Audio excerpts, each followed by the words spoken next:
This is my direct seeded bed right here. This is all larkspur. Yes, I know my lines are all wiggly because they get hot and they move around and they haven't been staked down well. So ignore that. And then, what is this? Nigella. Okay, this is Bupleurum. And then bells of Ireland. So it's really the bells and the Bupleurum that are a pretty important crop because, as you know, those are really nice in the spring. So I have a plan. At this point, I can't really direct seed more bells of Ireland or Bupleurum. I can in a later succession, but I can't right now.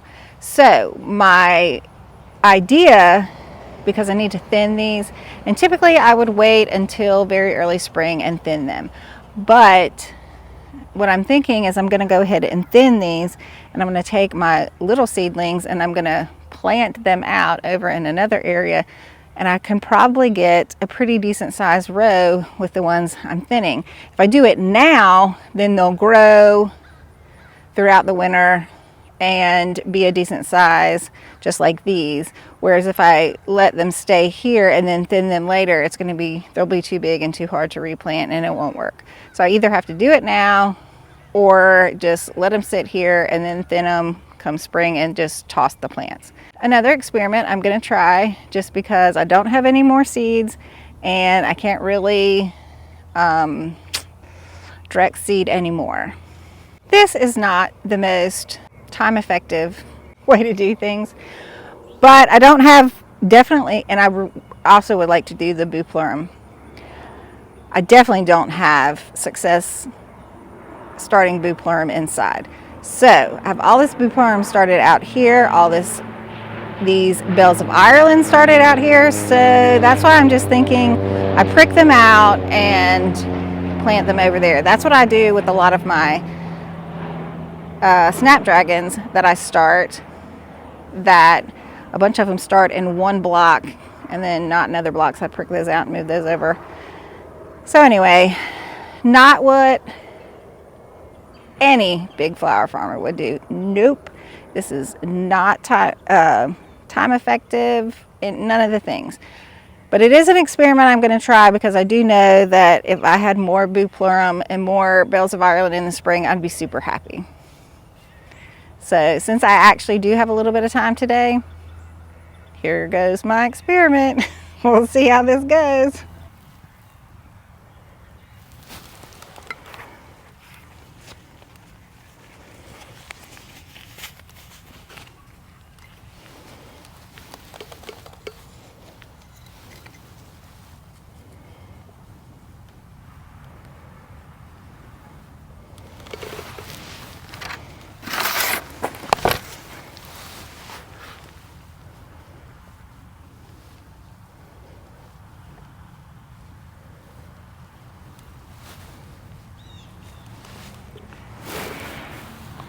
I don't know.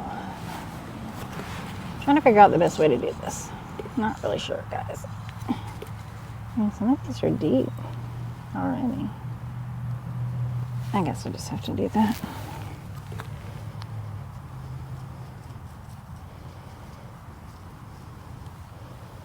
And hope for the best.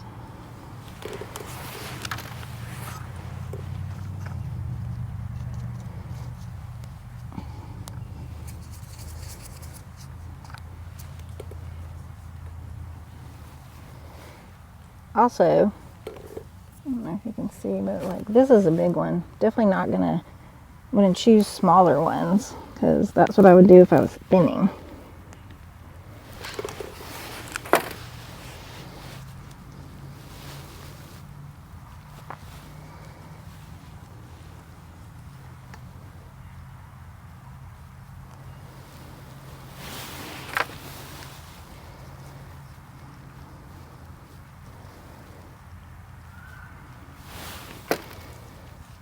And leave the big ones.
Well, I am finished with transplanting all of the bells of Ireland that I pulled up. And these are all the ones that I transplanted. I've transplanted them, I've watered them, and we'll just see if they grow. Who knows? So they start right there.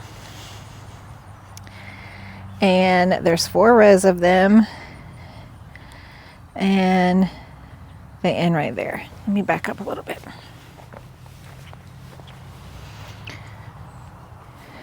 So in this little hoop, they start at the first hoop, 1, 2, 3, and they go to the 3rd hoop. And there's 4 rows. So, I mean, if they survive, if they grow at this stage, that'll be pretty many. I'll be impressed. My hope is that I can also do that to the bupleurum that I have planted. I'll show you that though. I'm not really sure that they're big enough right now to do that, and so it might be that when they're big enough it's going to be too cold, so I'm not really sure that I can do that to the bupleurum. Let me show you the bupleurum over here. I'm going to show you the larkspur too. I mean, can you see how tightly all of this?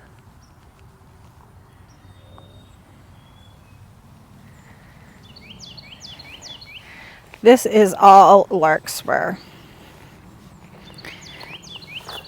This is definitely going to have to be, I know I need to, maybe I'll do that next. Anyway, fix the lines. Okay, this is my, yeah, it's definitely, I don't think it's big enough. This is my bupleurum right in here. And I just don't think that's big enough yet. So here is what the bells, the little section of bells of Ireland looks like now that I have thinned it out. I will say, as you can tell, several places I left a couple together.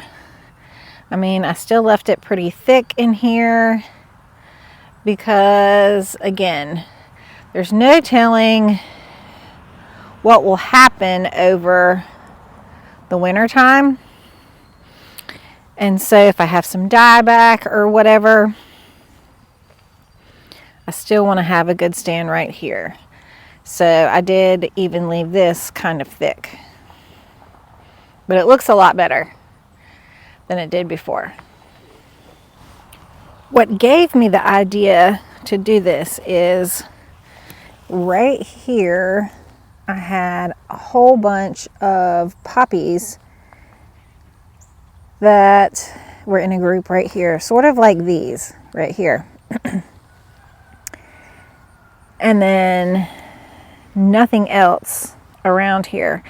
And so I dug those up and then I just spread them out in this little area. I mean, that one doesn't look spectacular, but other than that, they all look really nice. Now, these were much smaller at the time, so I haven't separated those out. This one maybe doesn't look fabulous either. So, you know, I might use some of these to go over there. But the rest of them that I transplanted actually look pretty good. So this is what tends to happen to me. I tend to get all the groups, the seeds to start in one spot and not spread out like they're supposed to. What the heck?